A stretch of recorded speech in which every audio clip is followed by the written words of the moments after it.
सभी प्रेमीजन गुरुमुख ध्यान पूर्वक इसे जरूर सुने। एक बार एक संत जी भ्रमण करते करते एक देहात की ओर चले जा रहे थे। क्या देखते हैं कि कुछ स्त्रियां पानी का मंथन कर रही हैं और मंथन करते समय पानी की बूंदें बाहर गिर रही थी। वे उन स्त्रियों को संबोधित करते हुए बोले, आप पानी का मंथन क्यों कर रही हो? संत जी के वचन सुनकर वे क्रोधित होकर बोली, हम तो दही का मंथन कर रही हैं, न कि पानी का। वे थोड़ा आगे गए तो 2-4 युवक डंडे हाथ में लेकर एक रस्सी को काट रहे थे। संत जी से रहा न गया। उन्होंने उन युवक से कहा, आप डंडों से रस्सी काटने में अपनी शक्ति क्यों गंवा रहे हो? युवक भी क्रोध होकर बोले, हम तो सांप मार रहे हैं और तुम कह रहे हो कि रस्सी काट रहे हो। जाओ, जाकर अपना काम करो। वहाँ से चल दिए। इस प्रकार चलते चलते संत जी जब थोड़ा आगे पहुँचे तो क्या देखते हैं कि कुछ बुजुर्ग बैठे बातचीत कर रहे थे। उनके आगे मेवे से भरी थालियाँ रखी थी। वे थालियों से मेवा उठाकर छिलके प्लेट में रखे जा रहे थे और फल की गिरी को फेंकते चले जा रहे थे। संत जी को उनकी अज्ञानता पर पुनः दया आ गई और कहने लगे, आप खाने वाली वस्तु को तो फेंके जा रहे हैं और फेंकने वाले छिलकों को प्लेट में सजा कर रख रहे हैं। उन बुजुर्गों ने भी संत जी की बात को अनसुना कर दिया और अपनी ही धुन में पूर्ववत लगे रहे। संत जी के समझाने का उन पर रत्ती भर प्रभाव न पड़ा।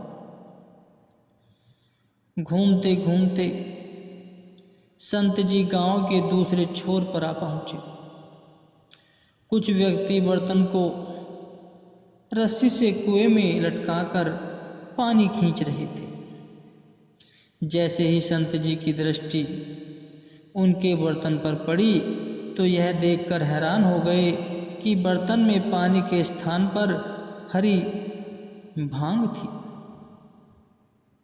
तभी वहाँ कुछ किसान आ गए। जब उन्होंने पानी का रंग देखा तो आपस में कहने लगे कि ऐसा प्रतीत होता है कि चोरों ने इसी कुएं में सारा माल छिपाया है। संत जी द्वारा पूछने पर उन्होंने बताया कि इस बार हमने अपने खेतों में भांग उगाई थी। रात को कुछ चोर हमारे खेतों से भांग चुराने आए। वे भांग बोरों में भरकर जैसे ही चलने लगे कि वहीं पास ही खेतों में सो रहे हमारे एक भाई की नींद से आँख खुल गई। उसने जब उनका पीछा किया तो वे हड़बड़ाकर भांग के बोरों को इस कुएं में फेंक कर भाग गए। संत जी ने पूछा, क्या गांव में कोई अन्य कुआं भी है? किसानों ने कहा कि इस गांव में केवल एक ही कुआं है और पूरा गांव इसी कुएं का ही पानी पीता है। तो संत जी समझ गए कि इस बार गांव की पीड़ित कार्रवाई उल्टी क्यों है। भांग मिला हुआ कुएं का पानी पीकर स्त्री पुरुष बाल वृद्ध सब पर ही भांग के नशे का प्रभाव हो गया था। हो चूर भांग के नशे में हुआ जैसे गांव बेहाल, बन दीवाना माया का, जीव चल रहा उल्टी चाल। जैसे भांग के कारण सारा गांव नशे में था, वैसे ही सारी दुनिया माया के नशे में डूबकर पानी का मंथन कर रही है। और बाहर फेंकने वाले असत पदार्थों का सेवन करके दुखी व परेशान हो रही है। मनु माया में रमी रहियो, निक्षत नाहिन मीत, नानक मूर्ति चित्र जीव, छाडित नाहिन भीत। सतपुरुष फरमाते हैं कि जो जीव मन माया के मोह में फंस जाता है, वह इस मोह से बाहर नहीं निकल सकता। जैसे दीवार पर बनी तस्वीर दीवार को नहीं छोड़ती और वह दीवार से ही चिपकी रहती है। मनुष्य को जिस मन में सद्गुरु के शब्द को बसाना था, उस जगह पर यह जड़ पदार्थों को बसाने बैठा है। मालिक का अंश होते हुए भी स्वयं को माया की दास्ता में जकड़े बैठा है और नशे का सेवन करने वाले व्यक्तियों की भांति व्यवहार कर रहा है।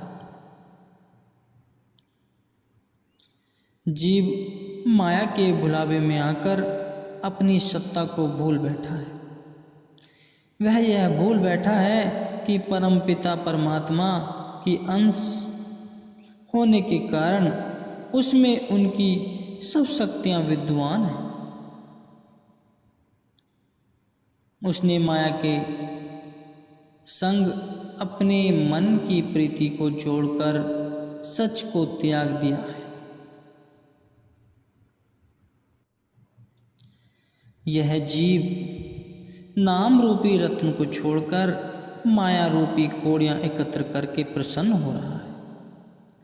सच्चे सद्गुरु की प्रीति को छोड़कर नाशवान पदार्थों में रमा हुआ है। जिन धन पदार्थों को इसे छोड़कर जाना है, उन्हें स्थिर एवं अटल मानकर बैठा है।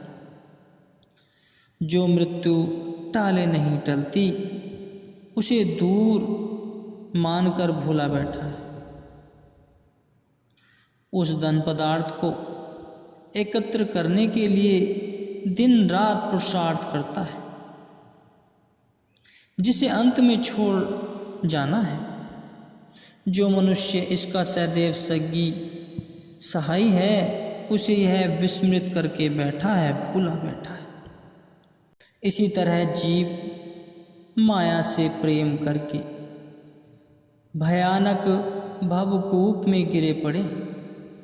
श्री गुरु जी साहिब जी अरदास करते हैं कि हे दयालु प्रभु, इन सब को इस भवकूप से बाहर निकाल लो प्रभु।